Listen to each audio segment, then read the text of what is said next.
আপনাদের আজকে যে কথাগুলো বলবো এই কথাগুলো আরও অনেক পরে বলার ইচ্ছা ছিল, কিন্তু বেশ কিছু ঘটনা, বিশেষ করে সবশেষ চট্টগ্রাম বিশ্ববিদ্যালয়ে যে ঘটনাটা ঘটেছে সেটার পরে মনে হলো যে পরিস্থিতি খুব বেশি ঘোলাটে হওয়ার আগেই আপনাদেরকে জানানো উচিত।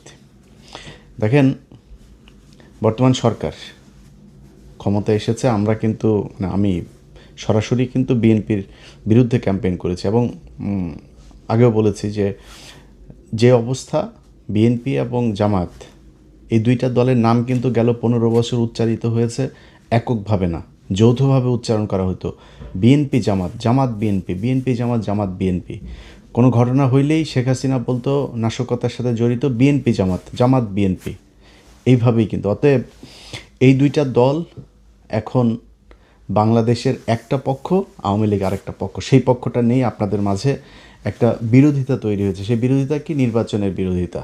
সো সেই বিরোধিতায় আমিও একটা পক্ষ নিয়েছিলাম, এবং কেন নিয়েছিলাম সেটা অস্পষ্টভাবে বলার কিছু না। আমি আমার আগের ভিডিওতেও সেটা বিস্তারিত বলেছি যে নির্বাচনের আগে বিএনপি যেইভাবে কথা বলেছে, তারা ভারতীয় পত্রিকাতে বলেছে তাদের সাথে তারা কি বলে সমঝোতা করে তারপরে নির্বাচনে যাচ্ছে। বিএনপির নেতারাও সরাসরি বলেছে, কেন্দ্রীয় নেতা একেবারে মহাসচিব পর্যন্ত বলেছে যে বিএনপি ক্ষমতা এলে সব মামলা প্রত্যাহার করে নেওয়া হবে। বিএনপি আওয়ামী লীগ ভাই ভাই, আওয়ামী লীগের কাছে ভোট চাওয়া হয়েছে, তারা হাদির বিরুদ্ধে অবস্থান নিয়েছে, তারা না ভোটের পক্ষে অবস্থান নিয়েছে, এগুলো প্রকাশ্যেই তারা কথা বলেছে। সো সেই জায়গাতে আমরা গেল 15 বছর তো দুর্নীতির বিরুদ্ধে লড়াই করি নাই, গেল 15 বছর আমরা লড়াই করেছি বাংলাদেশে ভারতীয় আধিপত্যবাদ এবং আওয়ামী লীগকে আমরা মনে করি ভারতের একটা বি টিম, বাংলাদেশের একটা বিজেপির কট্টর হিন্দুত্ববাদীদের একটা শাখা। এদের ইসলামের জন্য মুসলমানদের প্রতি এদের যে ক্ষোভ, ভারতীয়দের সেই একই ক্ষোভ। সো এই দুইটাকে আলাদা করে দেখার কিছু, এই জন্য আমরা এই যুদ্ধটা করেছি। যখন বিএনপি দেখেছি এইখানে তাদের মতো করেই কথা বলছে, সে আওয়ামী লীগকে নিয়ে আসার চেষ্টা করছে, বিএনপিতে দলে দলে আওয়ামী লীগের লোকজন যাওয়া শুরু করলো, এগুলো মিলিয়ে আমি একটা অবস্থান নিয়েছি। সেটা নির্বাচনী অবস্থান। আপনি নির্বাচনে যদি মনে করেন কোনো প্রতিদ্বন্দ্বিতা হবে না, সেটা তো আন্তর্জাতিকভাবেও তো আপনি স্বীকৃতি পাবেন না। এখন নির্বাচন যেভাবে স্বীকৃতি পেয়েছে, একটা বিরোধিতা ছিল, বিশাল বিরোধিতা হয়েছে, তো আমরা একটা পক্ষ নিয়েছি। কিন্তু তার মানে এই না যে বিএনপির প্রতি আমাদের আচার আচরণ সে আওয়ামী লীগের মতো হবে। আনলেস তারা যদি সেই পর্যায়ে যায়, তাহলে আমাদের সেটা তারেক রহমান না, জিয়াউর রহমান উঠে এসেও যদি নাকি আওয়ামী লীগের মতো আচরণ করে, আমাদের অবস্থান সেই বিএনপির বিরুদ্ধে আওয়ামী লীগের সময় যেরকম করতাম সেটাই হবে। বাট এখন পর্যন্ত পরিস্থিতি তো সেখানে যায়নি। আমরা জামাতের পক্ষে আমি নির্বাচন করেছি, মানে তাদের হয়ে ক্যাম্পেইন করেছি, তাদের সরাসরি তাদেরকে সমর্থন দিয়েছি, তাদের ভোট চেয়েছি। কিন্তু জামাত ইসলামও কিন্তু আমাদের সাথে, মানে আমার সাথে আর কি, মোটামুটি হালকা ছলনা করেছে। সেটা কীরকম বলি, ধরেন এই যে নির্বাচনটা হইল, এই নির্বাচনের আগে কিছু ঘটনা ঘটেছে, যেই ঘটনাগুলো আমাদেরকে জানানো হয় নাই, সেটা জামাত জানতো। সেটা আমরা নির্বাচনের পরে জেনেছি যে জামাত যে এই বিষয়গুলো জানতো। কী সেটা আমি সরাসরি এখন বলছি না, যেটা বললাম যে আরও অনেক পরে আপনাদের সাথে আরও অনেক কথা হবে, তখন জানতে পারবেন। এখন সংসদে আপনারা যে বিরোধিতাটা দেখছেন না, এই বিরোধিতাটা কিন্তু আওয়ামী লীগ বিএনপির যে বিরোধিতা সেই বিরোধিতা না, এটা আর্টিফিশিয়াল ক্রিয়েটেড, এটা নিজেদের মধ্যে সমঝোতার মাধ্যমে একটা বিরোধিতা হচ্ছে। আপনাদেরকে নির্বাচনের রাতের কথাটা বলি। আপনার কি মনে হয় যে নির্বাচনের রাতে জামাত ইসলামকে যেভাবে মিডিয়া কুয়ের মাধ্যমে হারানো হলো, জামাতের এইটুকু শক্তি ছিল না যে তাদের একটা ফাইট করা, তাদের একটা গ্যাঞ্জাম বাঁধানো, তাদের একটা প্রতিবাদ করা, এমনকি গণমাধ্যমে কথা বলার সময়ও তারা কতটা সহনশীল হয়ে তারপরে কথা বলেছে, এগুলো আপনারা মনে আছে। এর কারণ কি? এখন আপনারা যেগুলো দেখছেন সংসদের ভেতরে, আচ্ছা এক এক করে যদি বলি, ধরেন আমাদের ছিল কি, আমাদের ছিল যে আওয়ামী লীগকে যেন ব্যাক করতে না দেওয়া হয়। নির্বাচনের আগে বিএনপি যেমন করেছে, নির্বাচনের পরে কি বিএনপি সেই ধারাবাহিকতা বজায় রেখেছে? তারা নির্বাচনের পরে এসে সেই আওয়ামী লীগের কার্যক্রম নিষিদ্ধ রাখলই, সেটা শুধু আপনার অধ্যাদেশ না, সেটাকে আইনেও পরিণত করা হলো। এই আদেশটাকে তারা আইনে পরিণত করলো। এখন এরপরে হচ্ছে এই যে জুলাই শহীদ যারা, জুলাই যোদ্ধা যারা, তাদেরকে ইনডেমনিটি দেয়া। যদিও আমি এটার পক্ষপাতিত্ব না, ইনডেমনিটি দেওয়ার মানে হচ্ছে একটা অপরাধ হয়েছিল, এই অপরাধকে আমরা পৃথিবীর কোনো বিপ্লবকে কখনো ইনডেমনিটি দিয়ে বাঁচাইতে হয়নি, এটা ঘোর বিরোধিতা। বাট ইউনূস সরকার যেটা চেয়েছে, এই যোদ্ধারা যেটা চেয়েছে, এনসিপি যেটা চেয়েছে, জামাত যেটা চেয়েছে, সেই কাজটাই করা হয়েছে। বিএনপি সেটাকেই আপনার আইনে পরিণত করলো। সো আমাদের তো কোনো সমস্যা নাই, আমরা যেটা চেয়েছি সেটা হয়েছে, সেটা হচ্ছে। মোটা দাগে বিএনপি এখন পর্যন্ত বিরুদ্ধে যায়নি, বাট যেটা শুরুতে বললাম, যদি যায় আমাদের আচরণ কিন্তু সেই আওয়ামী লীগের মতো হবে। এখনও পর্যন্ত আমি বিশেষ জায়গার ঈদের 2 দিন আগে আমার সাথে একটা পক্ষের কথা হলো, যে কোনো এক জায়গার, তাদের সাথে আমি খুব মানে নিজের খুব ডিপ্রেশনের কথা জানাচ্ছিলাম যে আমি আসলে খুব ডিসঅ্যাপয়েন্টেড, এই যে এইভাবে চলছে, এই হচ্ছে, এইভাবে কথাবার্তা বলছে। তারা আমারে বলল যে 1 বছর ধৈর্য, 6 মাস থেকে 1 বছর ধৈর্য ধরতে। আমি যা দেখছি পরিস্থিতি এরকম থাকবে না। তো আরও অনেক বিস্তারিত এগুলো আপনাদেরকে এখন আর বলছি না, অতএব একটু ধৈর্য ধরতে হবে। আজকে এই যে চিটাং বিশ্ববিদ্যালয়কের ঘটনা নিয়ে, তারপরে ছাত্রদল ছাত্র শিবিরকে বলছে গুপ্ত, ওরা আবার এদেরকে আপনার তারেক রহমানকে অ্যাটাক করছেন। ভাই, ছাত্র শিবির বা জামাত ইসলাম, এখানে মূলত ছাত্র শিবিরকে শুধু একটা কথা বলবো, ভাই আপনাদের সাথে গণ্ডগোল হচ্ছে ছাত্র দলের। আপনি ছাত্র দলকে কাউকে যদি কিছু, বা ছাত্র দলের সংগঠনকে আপনি যদি করেন, তাদেরকে অ্যাটাক করেন, তাদের ব্যাপারে কথা বলেন, তাদেরকে যা মনে চায় বলেন, কিন্তু আপনি তারেক রহমানকে টেনে যখন নিয়ে আসবেন, তখন দলীয় প্রধান হিসেবে সেও কিন্তু তার ধৈর্যের সীমা পার হইতে পারে। সো আপনার তারেক রহমানকে নিয়ে তো আসার তো এখানে দরকার নেই। তারা কিন্তু গুপ্ত টুপ্ত এগুলো বলছে, ইটস ওকে, আপনারা তো রাজাকার বলে নেই, আপনারা তো পাকিস্তানি বলে নেই, ওইখান থেকে তো ছাত্রদল বেরিয়ে এসছে, এটার জন্য তাদেরকে অন্তত সাধুবাদ দেওয়া উচিত। কিন্তু আপনি তাদের এইটাকে অ্যাটাক করতে যায়া তাদের সাথে মারামারি করছেন, তাদের সাথে এগুলো সব ঠিক আছে, কিন্তু তারেক রহমানকে অ্যাটাক করেন না। এটাতে দলীয় প্রধান যিনি, তার সাথে আপনাদের দলীয় যিনি প্রধান আছেন, আমার কাছে যতটুকু তথ্য, তারা প্রতিদিন তাদের ব্যাপারে তাদের সাথে ব্যক্তিগত আলাপ হয়, মানে রাজনৈতিক আলাপ ব্যক্তিগতভাবে হয়। এবং এই আগামীকালকে সংসদে যে জামাত ইসলাম ওয়াকআউট করবে, সেটাও বিএনপি একদিন আগে জানে যে কালকে ওনারা করবেন, এবং সেটারও মোটামুটি 2 জনের মধ্যে নেগোসিয়েশনের মাধ্যমেই হয়। এখন এটার কারণ কি, এটা আপনার অনেকের হয়তো মনে হতে পারে যে জামাত ইসলাম তাইলে এরকম করে কেন। দেখেন, জামাত ইসলামের এবং বিএনপির সামনে এখন যে চ্যালেঞ্জ, সেই চ্যালেঞ্জ হচ্ছে ভারত এবং আওয়ামী লীগ। এটা যেন ব্যাক না করে। জামাত ইসলামের টার্গেট আওয়ামী লীগকে যতদিন রাজনীতির বাইরে রাখা যাবে, তারা সরাসরি বলি যে 5 বছর যদি আওয়ামী লীগ না আসে, না থাকে, কোনো সম্ভাবনা নেই, আল্লাহর রহমতে কোনো সম্ভাবনা নেই, পৃথিবীর কোনো যৌক্তিক কারণে সমান। আল্লাহ যদি ওহীন হাসিল করে কিছু করে সেটা অন্য জিনিস, কিন্তু আওয়ামী লীগের আগামী 10-15 বছরের ভেতরে বাংলাদেশে রাজনীতি করার কোনো সুযোগ আমি দেখছি না। যদি আসেও মনে করেন 15 বছর পরে, তাদের ক্ষমতায় আসতে আরও 15 বছর লাগবে। যদি হাইপোথেটিক্যালি কোনো অকারেন্স, কোনো আকাম কুকাম যদি বিএনপি জামাত না করে, তাইলে হয়তো আসতে পারে। কারণ শেখ মুজিবের আকাম কুকামের সেই দৃশ্য কিন্তু আমরা ভিজুয়াল মিডিয়াতে, তখন পিনাকি ইলিয়াসরা ছিল না, সো তাদের এই ভিজুয়াল এগুলো আপনাদেরকে দেখাইতে পারে নাই কেউ। আজকে আমরা সব কিছু আমাদের চোখের সামনে ঘটেছে। অতএব জামাত চায় তারা যদি 5 বছর না থাকে, হাসিনা অধ্যায় বাংলাদেশে শেষ। যদি 10 বছর আসতে না পারে, তাহলে আওয়ামী লীগ ফিরে আসবে, তবে ওই মুসলিম লীগ হয়ে ফিরে আসবে, জাতীয় পার্টি হয়ে ফিরে আসবে, এর বাইরে কোনো কিছু না। তারও যদি 10-15 বছর বেশি হইলে, তাহলে ওই আমতারেকের মতো বিকাশে টাকা টোকা চায়া খাইতে হবে, এর বাইরে কোনো কিছু এই দেশে কোনো সম্ভাবনা নাই, যত কিছুই করুক তারা। এখন এই যে একটা চ্যালেঞ্জ, যে আওয়ামী লীগকে যেইভাবেই হোক 10-15 বছর অন্তত রাজনীতি থেকে দূরে রেখে তাদেরকে পঙ্গু করতে হবে, এটা দুইটা দল যদি মিলেমিশে না থাকে তাহলে সম্ভব না।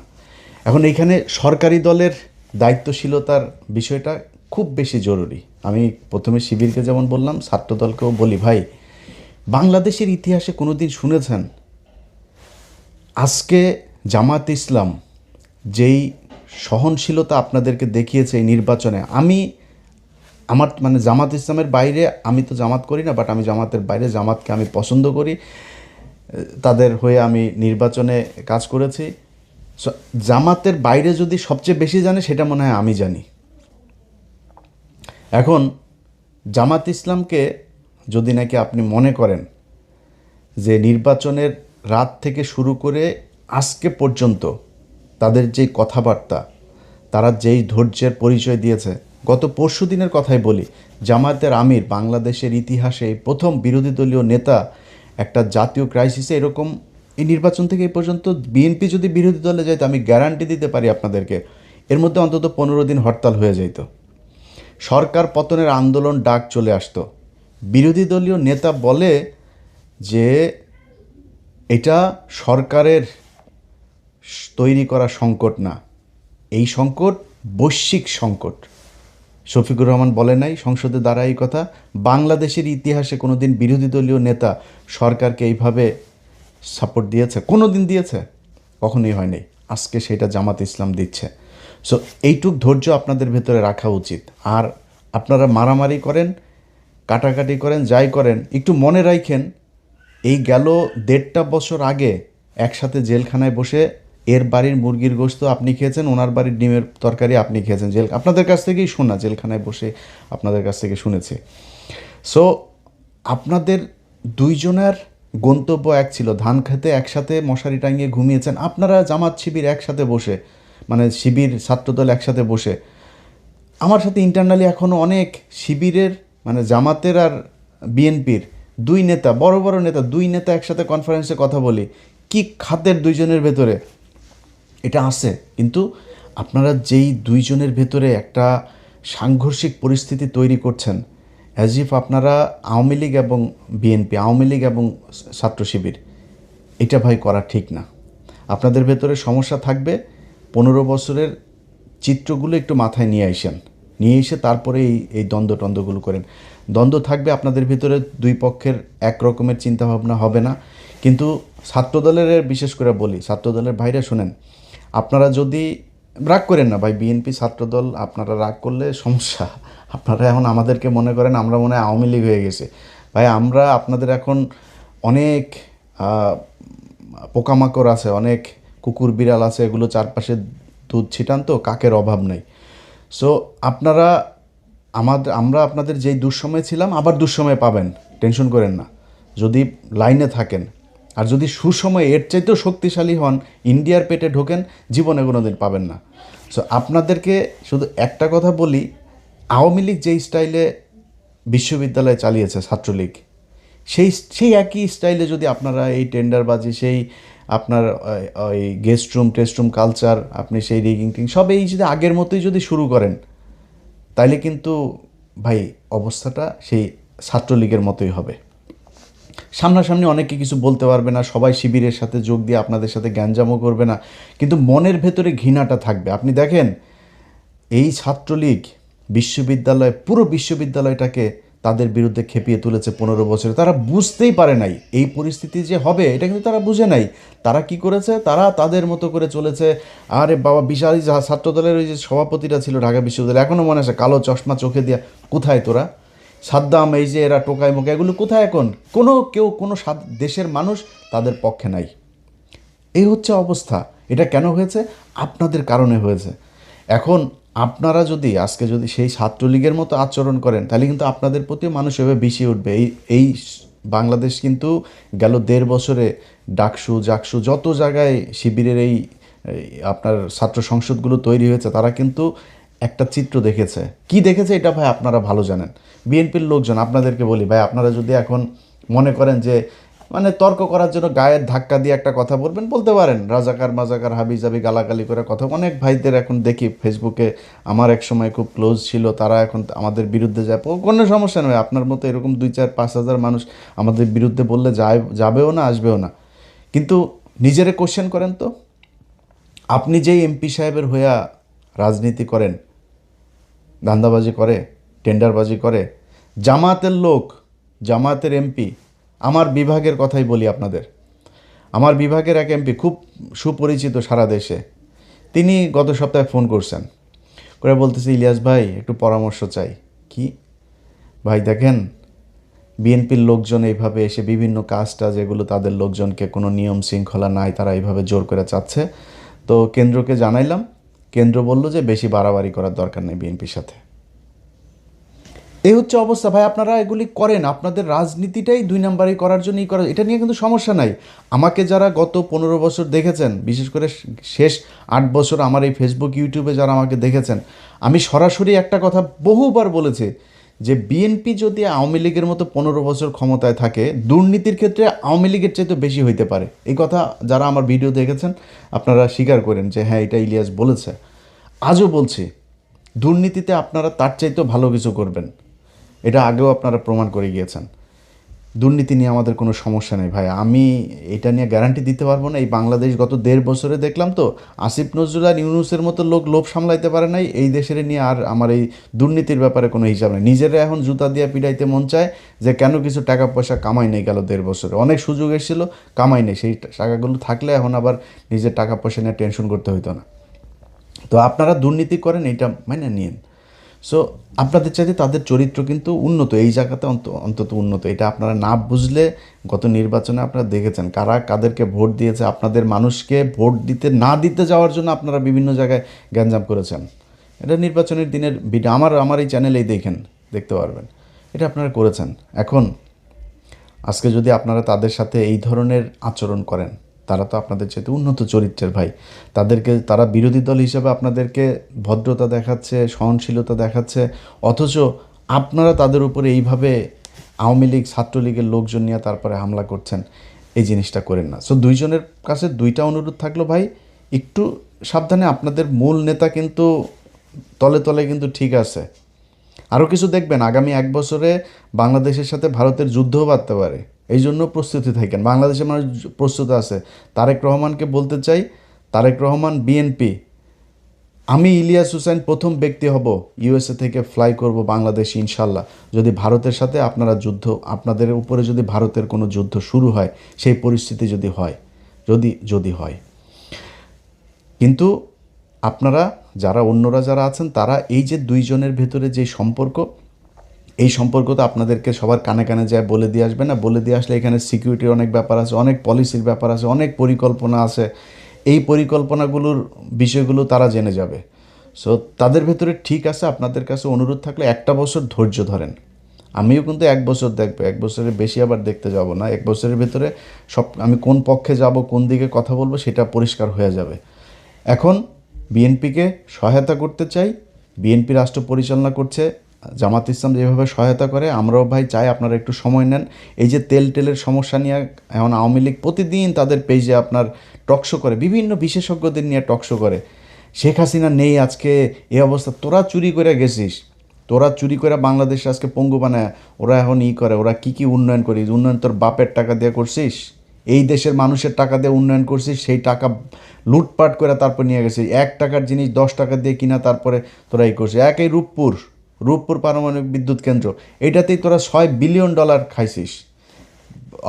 পদ্মা সেতুতে $2 বিলিয়ন, 20,000 কোটি টাকা খাইছিস। এখনকার হিসাবে তার চাইতে আরও বেশি টাকা। সো তোরা এগুলি খাইছিস। তোরা আমাদের টাকা নিয়ে তারপরে তোর বাপের নামে করতে চাস, তোরা উন্নয়ন করেছিস, দেশটারে ধ্বংস করে দিয়ে গেছিস। এত বৈদেশিক যে লোন, এগুলো এখন বিএনপিকে টানতে হচ্ছে। সো আমরা ভাই পক্ষে কথা বললে সুন্দর করে বলতে পারবো, পক্ষে কথা বলতেও চাই, আপনাদেরকে সব ধরনের সহযোগিতা দিতে চাই।